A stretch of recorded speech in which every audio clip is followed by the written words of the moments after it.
Hello, and welcome to my channel IELTS Listening. Let's start with one of the best practice tests for improving listening skills. European writers. First, you have some time to look at questions 1 to 6.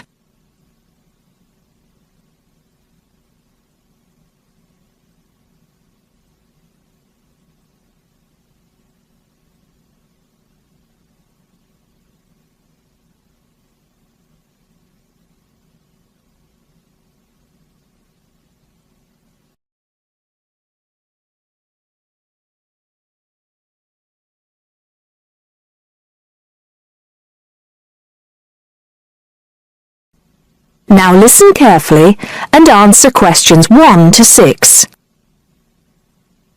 Okay, so to continue our look at modern European writers who have focused on the future in their work, today we're talking about H.G. Wells. Last week, I asked you both to do some background research on Wells, which we're going to discuss now. Gitanjali, tell us about H.G. Wells. Right. So, H.G. Wells was a hugely successful British science fiction writer, writing at the end of the 19th and the start of the 20th century, and much of his work focused on predicting the future. Jason, do you think Wells was just using the future as a narrative device in his fiction? No. He really believed we can predict the future. In fact, he gave a speech at the Royal Institution in London in 1902 called The Discovery of the Future, and the point he was making was that by looking at what you know about the present and about science, it's quite possible to predict the future. Indeed. Gitanjali, do you think Wells was always optimistic in his predictions? Not at all. In fact, he varied in his predictions from being extremely pessimistic about the future to being optimistic. Interestingly, one theory I read links the attitude in Wells's work to his own health. When he was writing The Time Machine, which was published in 1895, he'd just been diagnosed with an incurable fatal disease. Not surprisingly, the book is very pessimistic, being about a dystopia in the future, a long time in the future, the year 802-701 in fact, where there are two races on Earth, the Morlocks and the Eloi, and the Morlocks actually eat the Eloi. I thought it was interesting, though, that it was H.G. Wells who actually came up with the phrase time machine, so despite being pessimistic, the work has had a lasting effect on our culture. Right. After The Time Machine, though, H.G. Wells didn't die, of course, and his recovery might be why he began to be a bit more optimistic about the future. So that brings us to his first utopia, Anticipations. Jason, tell us about that. Well, Anticipations, or to give it its full title, Anticipations of the Reaction of the Mechanical and Scientific Progress upon Human Life and Scientific Thought, was published in 1901 and was set in the New Republic of the year 2000. Some of the things Wells predicts are fairly close to our reality today, including 24-hour news, global telecommunications, and even a European Union. We'll come back to the accuracy of Wells's predictions a little later. Gitanjali, how was Wells's work received at the time? Well, although Wells was extremely successful, not everyone respected his work or his predictions. Another well-known science fiction writer, Jules Verne, viciously attacked him for works such as The First Man in the Moon, which Verne argued weren't rooted in scientific fact at all. That's right. Now, Wells wrote a number of other utopian visions of the future. Jason?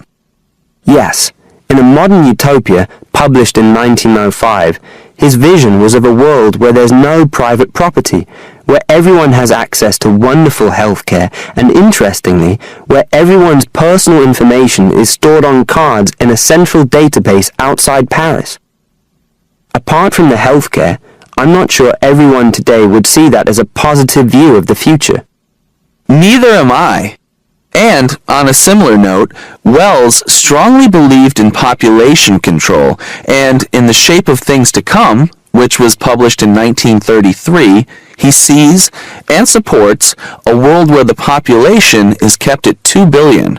Once again, I'm not sure most people today would necessarily see that as a good thing. Before you hear the rest of the conversation, you have some time to look at questions 7 to 10.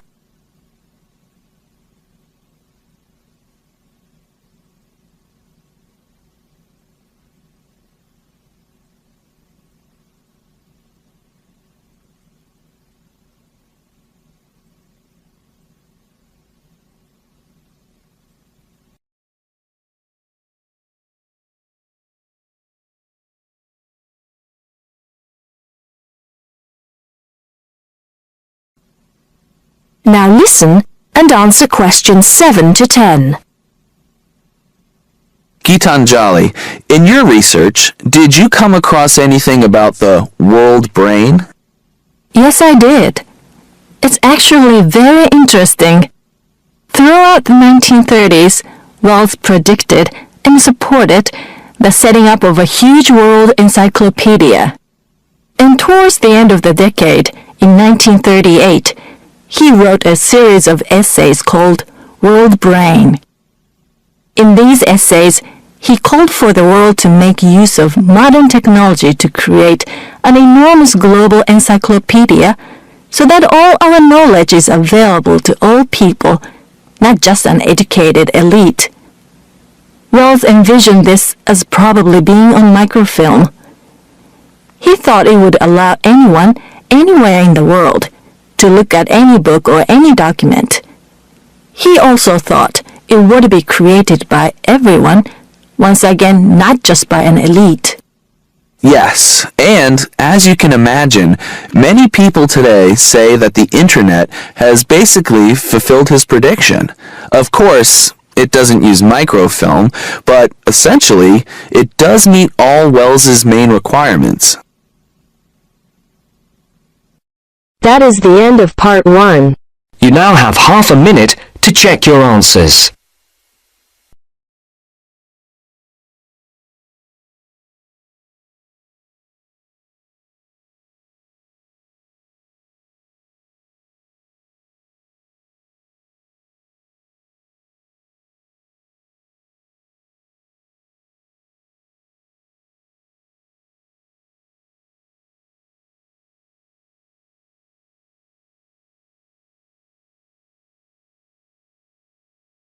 Now turns to part 2. Part 2. You are going to listen to a conversation between two students about preparing a questionnaire as part of an essay assignment. First, you have some time to look at questions 11 to 14.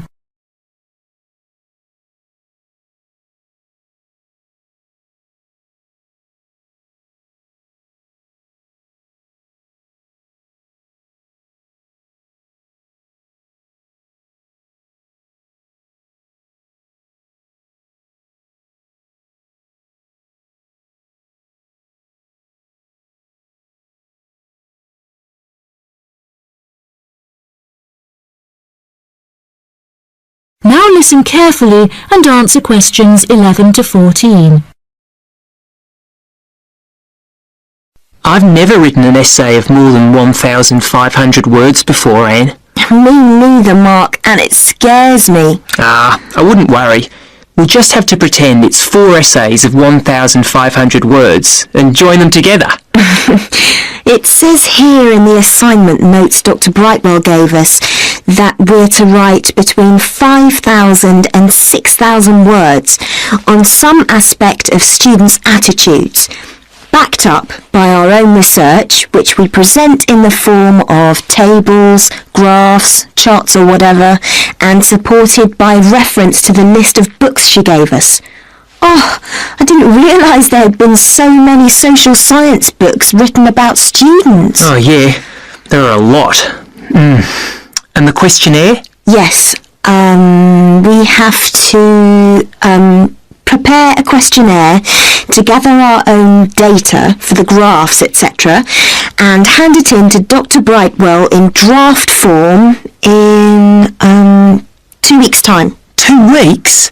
That's what she said, and what it says here. She says that it's better to have it checked before we go on to collect the information and start the writing. Suppose she's right. We'd better get started then. But she didn't say how we were going to put the questionnaire together. Does it say anything in the notes? Nope. It only says that we're limited to 4 sides of A4 and no more than 50 questions. If that's the case, it's not that bad. Before you hear the rest of the programme, you have some time to look at questions 15 to 20.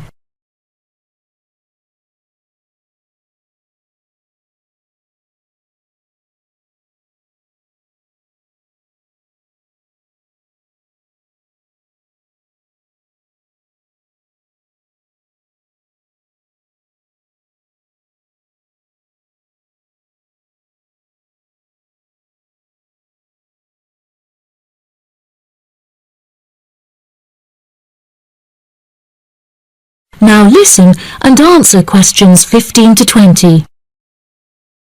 So, how are we going to do it? Well, first we need to know who we're aiming it at. Then decide how many questions we're going to ask. I think we could have about 40 questions maximum. I don't think there's any real need to go up to the 50 limit. And I think we should keep the questions themselves very simple. Don't worry. In my case, they will be. We could have a mixture of question types, like multiple choice questions, yes, no, and agree, disagree, with boxes for people to tick.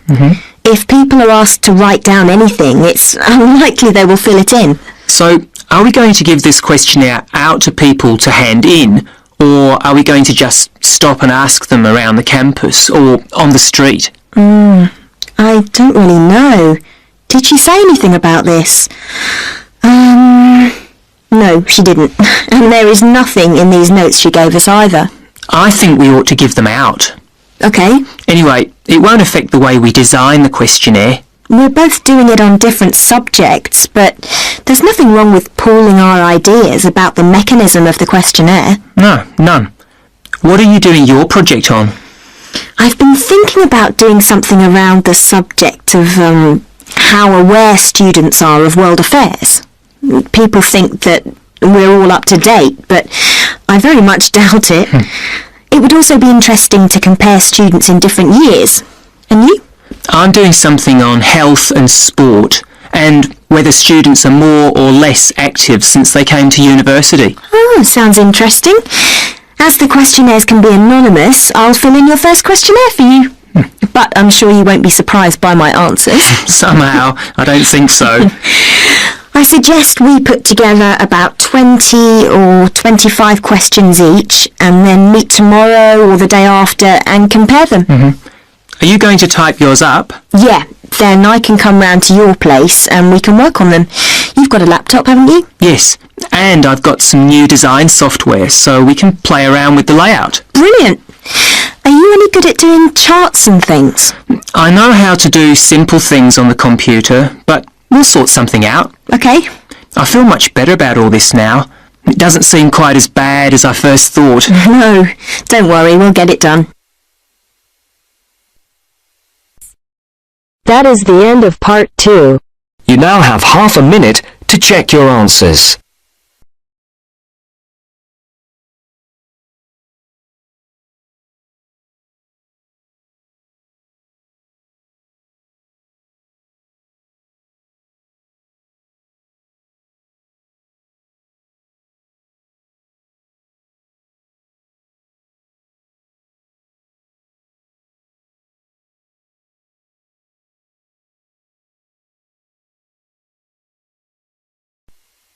Now turns to part 3. Part 3. You will hear 2 undergraduates doing a research methods course. A girl called Leela and a boy called Jake having a seminar with their tutor. Now you have some time to look at questions 21 to 24.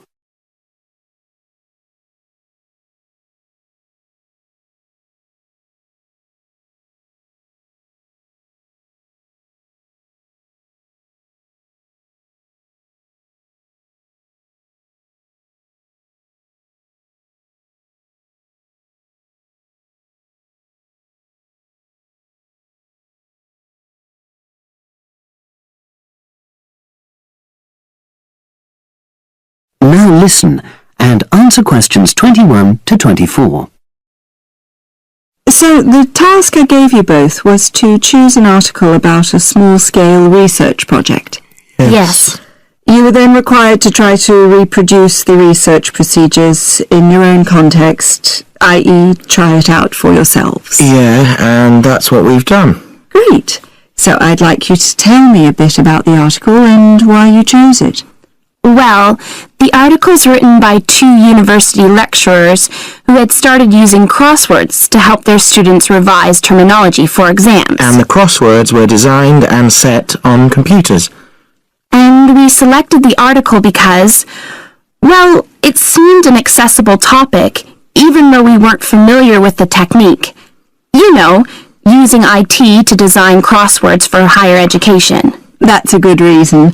So these lecturers wanted to see how well this innovation was received by their students. Yes. So how did you go about reproducing the research? Well, we drew up a list of terms from one of our own modules and designed a crossword for revising these terms. Then we asked our classmates to try out the crossword and give us feedback, their opinions on how they felt about using the technique. Was it easy to find participants? It wasn't easy at first, but then we convinced them that by taking part in the research, they were actually benefiting themselves by preparing for an exam, which is coming up later this term. And it worked. Good. So how did you find out what the students thought about doing the crosswords? A questionnaire. The original article used a 2-page long questionnaire. There were lots of excellent questions on it, but the whole section on difficulties using IT is now obsolete. Old-fashioned even though it had only been written a couple of years ago. So you designed a shorter version? Yeah. Then we sent it to the 40 students by email and got 28 replies. I was taken aback by the fact that everybody we talked to thought this was a good return. I mean, the responses were well written. People had taken a lot of care, but I was really disappointed with the low numbers. Yes, an important lesson to learn for an apprentice researcher. Yeah. Now you have some time to look at questions 25 to 30.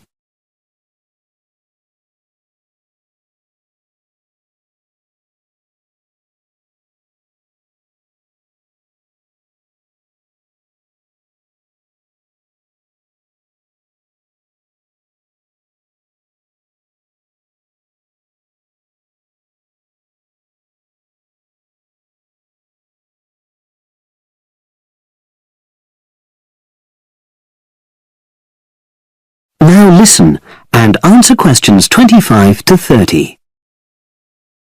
So what results did you get? Well, basically, the responses were extremely positive. The students said that doing the crossword on a computer helped them really focus on the work in hand and not be distracted, which is something that commonly happens with other ways of doing revision.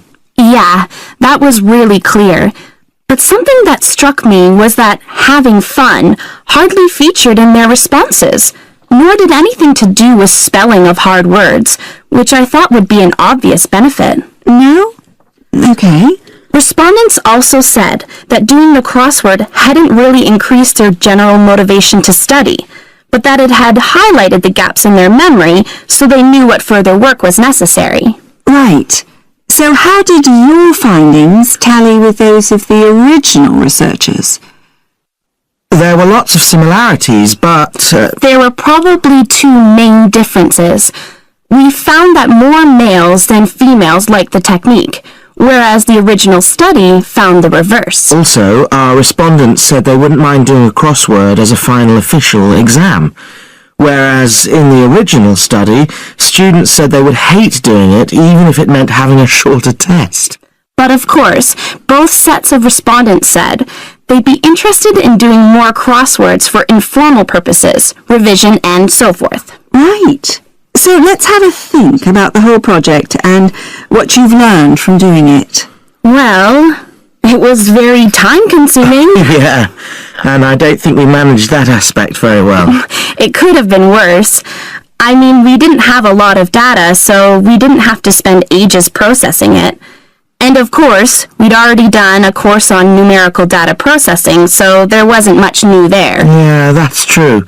Anyway, I think we designed our questions well so that they gave us manageable data. Yeah, it really helped having the original study to guide us, as it were. And that helped us to see what a good research instrument is. What a good questionnaire should be like. Absolutely. We got a lot from that.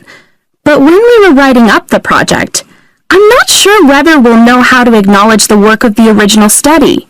You know, our referencing. No, that's something we'll both have to work on in the future. Actually, that part's been great. Finding ways to share and support another person. That's the real plus from the project. Learning ways to do that.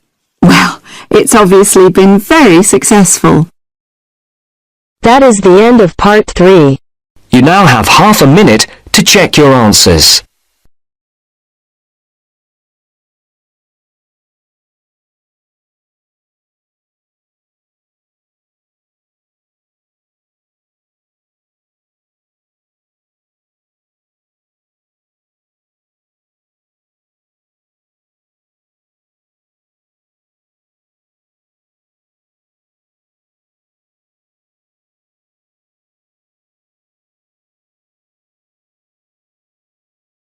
Now turns to part 4. Part 4. First, you have some time to read the questions. 31 to 36.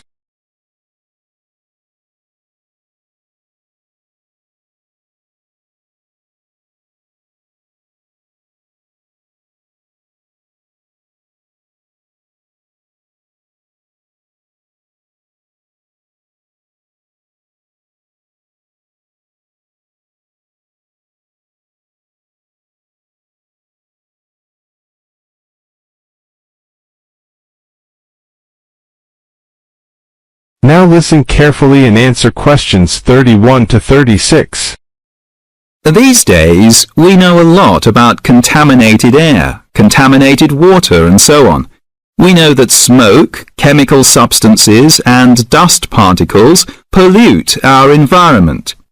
We're not so familiar with the concept of pollution from noise, and especially with its psychological effects. Generally, the physical effects are not surprising. Partial or complete deafness can result from excessive noises, airports, some factories, even some discos. But did you know that it's possible to kill a person with the right or wrong noise? Psychologists now believe that noise has a considerable effect on people's attitudes and behavior.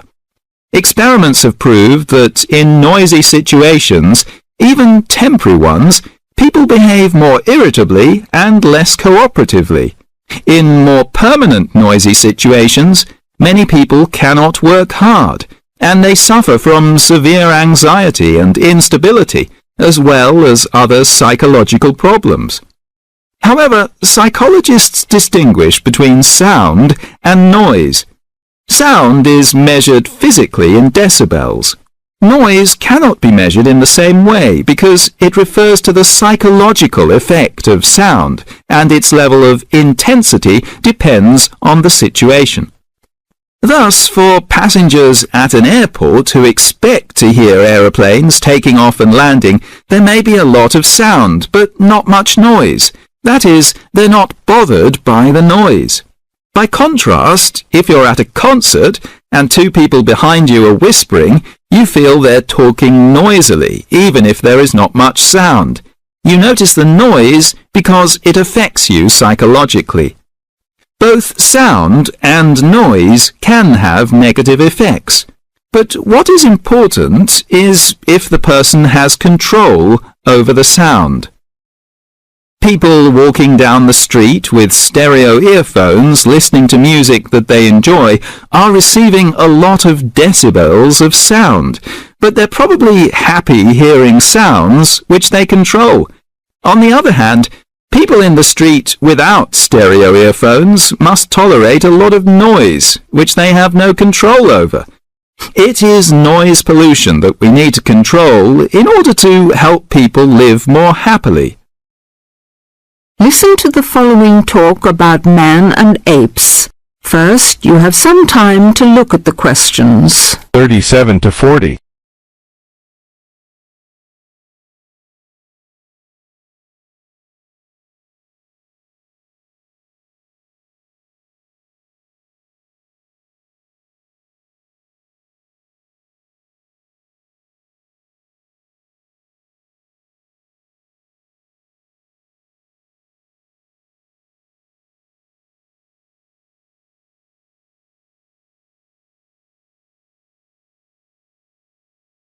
Listen carefully and answer questions 37 to 40. Man has always been interested in apes because they're at the same time so like him and so unlike him. In their basic anatomy or body structure, they are very similar, and for this reason they are both classified as primates, the highest form of animal. They also resemble each other in having hands and feet instead of claws like cats or hooves like horses. Likewise, neither has a tail. Both men and apes have large brains compared to their body size, and this helps again to distinguish them from other species of animals. But compared to the chimpanzee, for example, man's brain is 4 times as large. Like man, apes can use tools. For example, an ape may pick up a stick and put it in an ant's nest to make the ants come out. Similarly, apes have been known to make tools, for example, by breaking off branches to use as sticks. Man, however, is quite different. In fact, unique among animals because he can make a plan and then make a tool by following that plan. All human beings everywhere have a language, and there are thousands of different languages in the world. All these languages are equally complex, and they are very different from the cries of apes and other animals. Finally, we can use fire-making to differentiate man from apes. Man has possessed the secret of making fire for thousands of years. In contrast, neither apes nor any other animals possess this secret. That is the end of part 4. You now have half a minute to check your answers.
Dear viewers, thank you for taking this listening test.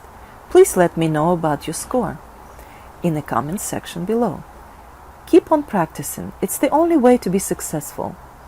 We are planning to upload more IELTS helpful videos. Please subscribe to our channel, IELTS Listening. Thank you.